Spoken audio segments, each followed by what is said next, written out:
దేశంలో చలి తీవ్రత పెరుగుతోంది.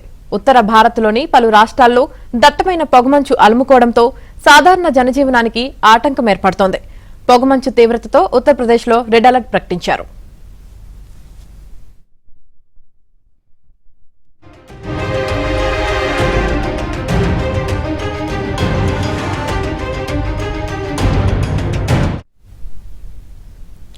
ఢిల్లీలో ఓవైపు పొగమంచు, మరోవైపు వాయు కాలుష్యంతో నానాటికి పరిస్థితి దిగజారుతోంది. ఢిల్లీలోని చాలా ప్రాంతాల్లో దట్టమైన పొగమంచు కారణంగా విజిబిలిటీ బాగా తగ్గిపోయింది. ఢిల్లీ ఎయిర్పోర్ట్లో 129 విమానాలు రద్దయ్యాయి.